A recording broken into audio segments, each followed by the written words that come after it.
Mutima nangeza yayo Nami pesi mobimba Lukumu pena kembo Izonga nayo Lakumi siseyo Nanguma melio Nkolo na yekolo baete na lingio. Bonjour bien-aimé, c'est le pasteur Timothée Mbengela avec mon épouse Mama Toti Mbengela. Nous sommes les pasteurs responsables du centre missionnaire Philadelphie ici à Lubumbashi.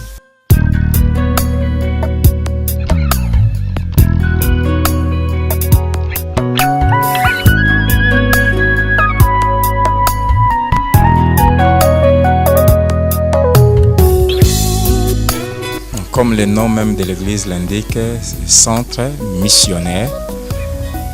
Selon la vision que Dieu avait donnée à notre pasteur Roland Dallot, qui est le visionnaire de Philadelphie, et que l'œuvre devait commencer à Kinshasa et puis ça devait s'étendre pour accomplir la vision que Dieu lui avait donnée. C'était en 2007 et c'est là où j'ai reçu le go de la part de Dieu de lancer une église. Et j'ai cherché le nom et Dieu m'a amené dans Apocalypse au chapitre 2, 3 à étudier cette église qu'il y a dans le livre d'Apocalypse. Et il m'a amené à étudier les livres, plutôt l'église de Philadelphie. Et j'ai trouvé que le nom Philadelphie voulait dire des frères qui s'aiment. Et Dieu a voulu que l'amour puisse être vraiment le point focal de cette église. Mais la deuxième des choses, c'est l'une des rares églises parmi les 7 qui se trouvent dans Apocalypse 2, 3, à laquelle le Seigneur ne fait pas des remarques particulières. Mais troisièmement, c'est une église très dépendante de la part de Dieu parce qu'elle est consciente et de sa faiblesse, mais aussi de tout ce qu'elle peut avoir, de sa communion, de sa relation avec le Seigneur. Et le Seigneur dit, j'ai mis devant toi une porte ouverte que personne ne peut fermer. Donc voilà un peu les choses qui ont milité en faveur de cet appel. Alors maintenant, nous sommes dans cette phase où des extensions devaient s'ouvrir partout, raison pour laquelle nous sommes ici à Lubumbashi pour ouvrir cette extension qui existe déjà depuis plus ou moins 6 mois. C'était fait pour toi. Il y a des gens qui connaissent des souffrances terribles simplement parce qu'ils n'avaient pas laissé Dieu faire le choix.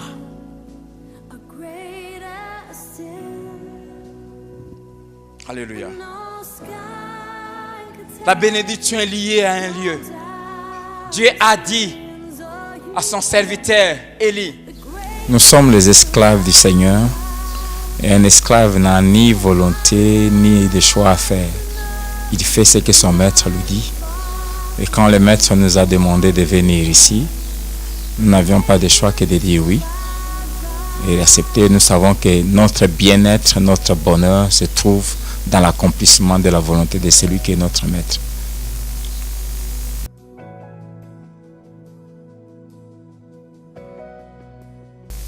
C'est comme papa a dit avant de venir ici, nous savions que nous devions aller ouvrir l'extension quelque part, mais nous ne savions pas où. Nous avons fait cette prière. Seigneur, partout où tu nous enverras, nous irons. Parce que nous allons croire que ce sera ta volonté. En tout cas, quand on fait ce que Dieu nous demande de faire, le Seigneur organise lui-même les choses. Comme la Bible dit, Dieu fait toutes choses bonnes en son temps. Nous sommes venus pour la prospection d'une semaine. C'était du mardi 5 janvier au mardi 12. Et quand nous sommes arrivés, c'était pour nous la première fois de venir dans cette ville. Nous ne savions même pas par où commencer. Mais Dieu nous a conduits. Et quand nous sommes arrivés le lundi, je crois que c'était le mardi, nous sommes sortis un peu pour nous promener, acheter quelque chose à manger dans un supermarché. Quand on entre, on rencontre un frère, le frère Glody, qui était un ancien de Philadelphie aussi. On s'est rencontrés là-bas. Ce mardi-là, pour moi particulièrement, était une journée assez tendue. Le matin, j'avais beaucoup de pression au travail.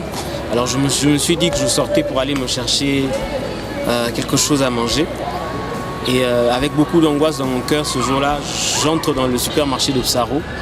Et là, quand je me tourne vers le rayon de fromage, de loin, j'aperçois le pasteur Timothée et maman Toti qui était à côté d'eux. Pour moi, voir ces deux hommes de Dieu m'a tellement rempli de joie. Directement, je sautais sur le pasteur Timothée, on s'est embrassé. Je lui ai dit que juste le voir, c'était un signe pour moi. Et de surcroît, il m'a fait comprendre qu'ils étaient venus en prospection pour l'implantation de Philadelphie à Lubumbashi. Et tout est parti de là. À partir de lui, il a appelé d'autres et le Seigneur lui-même a arrangé les choses. Il y a un couple qui nous a reçus chez lui. On a fait notre première réunion avec l'équipe, les anciens de Philadelphie qui étaient déjà ici, comme Maman Rosette, le couple qui nous avait accueillis, le couple Impoyo, et c'était parti. Lors de la première réunion, comme c'était une réunion, un petit noyau, je crois qu'ils étaient à 14, on était venus d'abord pour la prospection. Le point traité, c'était d'abord leur communiquer la vision, de commencer l'extension ici, et puis leur demander de rester en prière. C'est comme ça que même on avait déjà lancé le jeudi et Toko. Ils étaient restés pour se retrouver chaque jeudi pour prier. Ils étaient venus voir quelle était la faisabilité d'implanter et donc il fallait réunir tous les enfants de Philadelphie qui étaient ici à Lubumbashi, bien sûr. Nous étions un peu éparpillés dans les églises, mais pour la plupart nous étions à la Parole Éternelle, extension de la borne, Lubumbashi. Et il était question de chacun de chercher à entrer en contact soit avec des commissionnaires ou bien par juste une connaissance d'une parcelle pour pouvoir trouver la possibilité d'implanter l'église quelque part.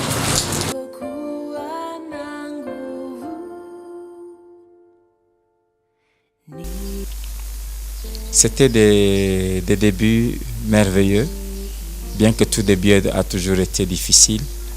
Mais c'était des moments merveilleux qui ont fait que cette œuvre puisse se construire sur des fondements solides. Nous gardons des merveilleux moments qu'on passait. C'était des cultes qu'on faisait le dimanche soir, de 16h à 18h. Et puis, on a eu à avoir une veillée, notre première veillée. Jusque-là, c'est l'unique veillée qu'on a eu à faire à Philadelphie. Et nous n'oublierons jamais ce moment que nous avons passé en cellule à la FEC.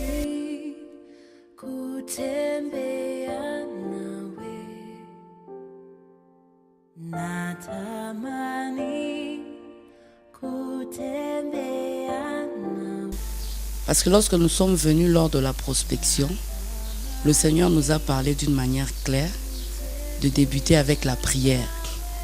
Et parce que nous sommes là, d'abord pour continuer, rester dans la vision du pasteur Roland Dallot, et ces cultes plutôt jeudi et Toko sont des cultes de prière où nous présentons des requêtes à Dieu.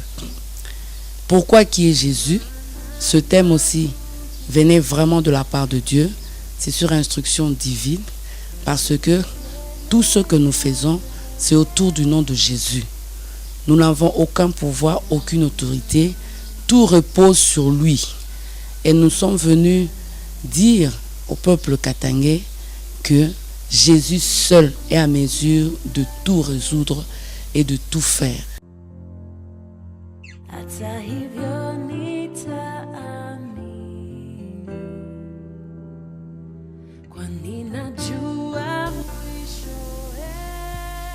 La plupart étaient ceux qui avaient reçu le Seigneur pendant ces 4 jeudis, pendant ces réunions qui précédaient le premier culte. En tout cas, la majorité d'entre eux, c'était des gens qui avaient donné leur vie pendant ces 4 jeudis-là.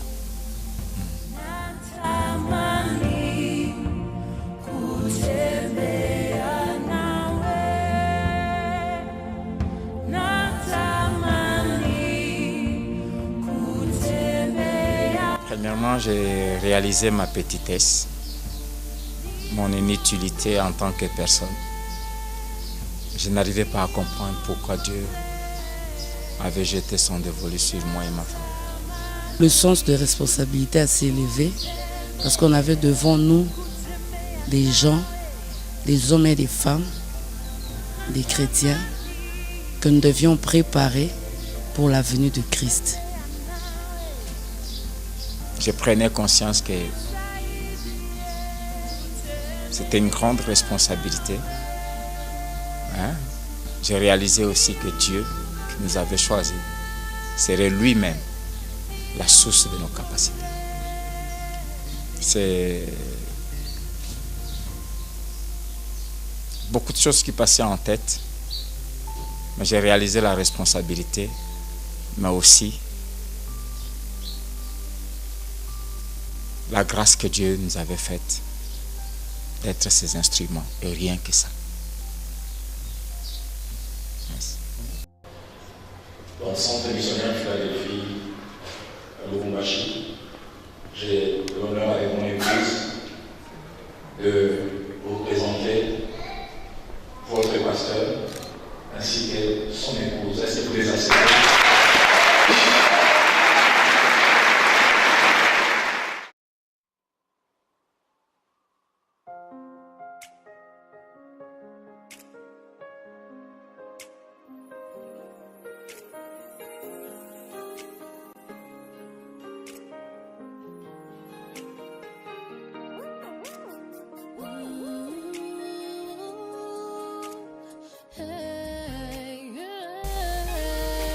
J'ai remarqué que la plupart des problèmes conjugaux, tout proviennent plutôt de ces domaines-là. Aussi, l'ennemi est en train de détruire beaucoup de couples par des faussetés qu'il est en train de répandre par rapport à ce sujet.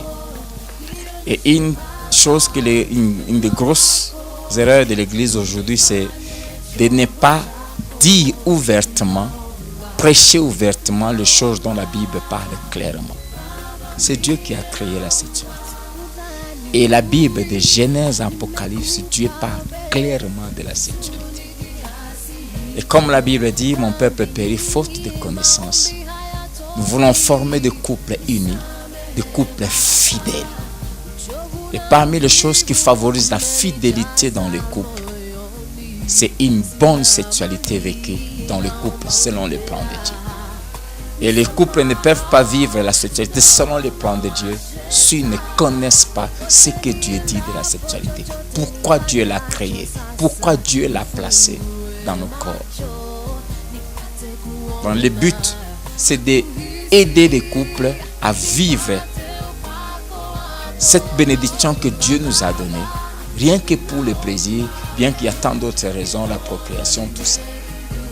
Et aussi, quand les gens vivent ça, selon les plans de Dieu, ça préserve de l'infidélité qui ont été ravager des centaines de milliers de couples, même des couples chrétiens, voire même des serviteurs de Dieu.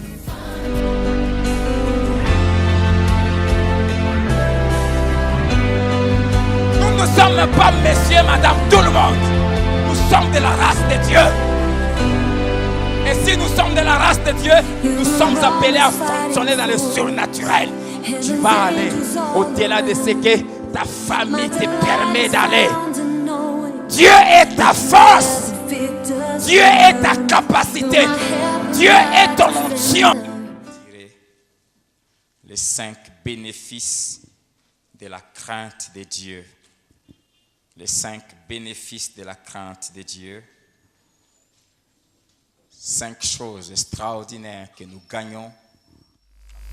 Comme nous l'avons dit précédemment, la prière a une place importante en Philadelphie. Nous avons toute une journée de la semaine consacrée, tout un culte consacré qu'à la prière. Nous aurons ce genre d'activité au moins 4 à 5 fois l'an. Disons tous les 2 mois, au moins, ou tous les 3 mois. Et pour cette deuxième semaine de prière, même le thème qui a été abordé, les 5 bénéfices, c'était vraiment sur l'instruction du Seigneur. Nous ne faisons pas des choses par le plaisir de faire. Nous voulions, au travers de cette semaine de prière, non seulement pousser le peuple de Dieu à cette vie de prière, mais aussi à leur apprendre ce qu'on gagne en craignant Dieu. L'homme ou la femme qui craint l'Éternel, l'Éternel lui montre la voie qu'il doit suivre. Le premier bénéfice est un bénéfice extraordinaire. C'est quoi un bénéfice? Plusieurs trouvent que même à l'église, ils ne trouvent pas le pourquoi je dois être intègre, pourquoi je dois refuser de faire ce que tout le monde fait, pourquoi je dois me priver de ceci. Qu'est-ce qu'on gagne en craignant Dieu? Et la Bible nous montre tant de choses que nous gagnons en craignant Dieu.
L'Église doit apprendre à rendre grâce à Dieu.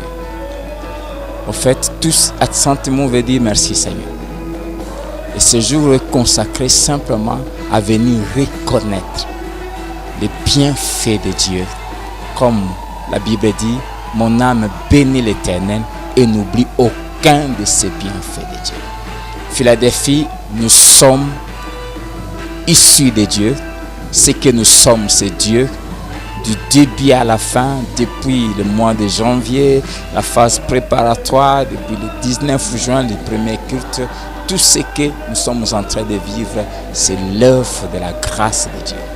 C'est Dieu qui en est l'auteur. Il nous a protégés toute l'année et nous voulons inculquer au peuple de Dieu cette culture de rendre grâce. La Bible nous montre que l'homme n'a pas cette culture.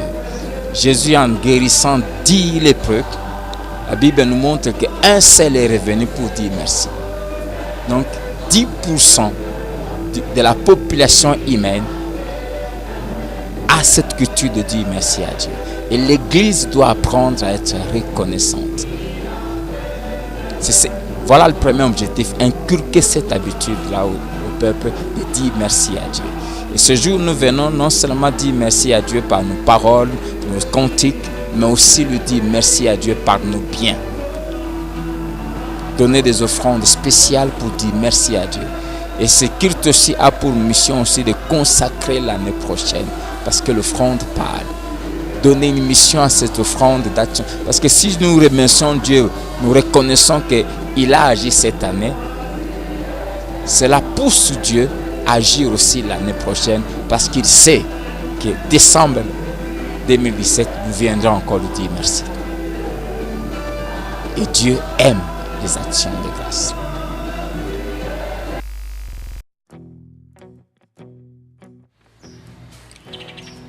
Nous voulons vraiment rendre grâce au Seigneur pour tout ce qu'il est en train d'accomplir dans Philadelphie. Parce que tout ce que nous vivons dans Philadelphie, ce n'est que grâce. Que la gloire, que l'honneur, que toute la reconnaissance nous revienne. Nous voulons aussi dire merci au Seigneur pour tous ces peuples qu'il envoie à Philadelphie. Nous remercions aussi ces bien-aimés, tous ces peuples qui viennent à Philadelphie, pour l'apport de chacun, la consécration de chacun. Quand je vois comment nous sommes en train de nous réunir dans un cadre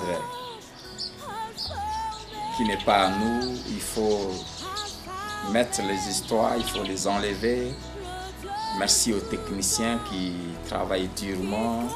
Merci à ceux du protocole, merci à ceux de la chorale, aux intercesseurs. Merci aux mamans, merci aux papas, aux partenaires.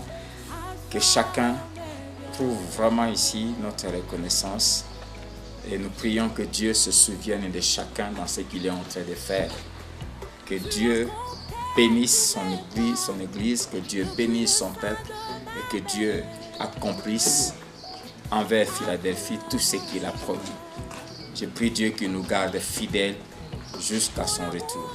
Bon, nous tenons à remercier d'une manière particulière le couple d'Anneau, Papa Roland et Maman Viviane, pour la confiance qu'ils nous ont faite, mais aussi pour s'être déplacés d'une manière particulière pour notre culte inaugural. Que le Seigneur vous rende son type et que le Seigneur les assiste dans cette deuxième étape de leur ministère. Et nous remercions d'une manière particulière tous les ouvriers qui nous ont accompagnés jusque-là, ceux qui font office de responsables pour la structuration des départements. En tout cas, merci pour tout le travail que vous faites. Vous ne le faites pas pour nous, mais vous le faites pour le Seigneur. Et que le Seigneur qui récompense puisse vous récompenser de son type.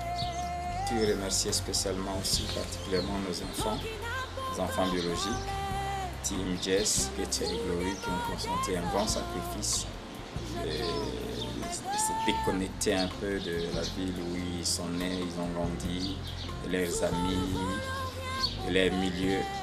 Pour venir ici, ça n'a pas été facile pour eux. Que Dieu se souvienne d'eux, que Dieu les bénisse, surtout que Dieu les garde fidèles à nous. Je dis merci à toutes les autorités de notre province ici de Haut-Katanga et principalement de la ville de Lubumbashi qui nous ont donné toutes les autorisations pour fonctionner, principalement aussi aux autorités de l'enseignement qui nous ont permis de travailler, de servir le Seigneur là à Kiwele.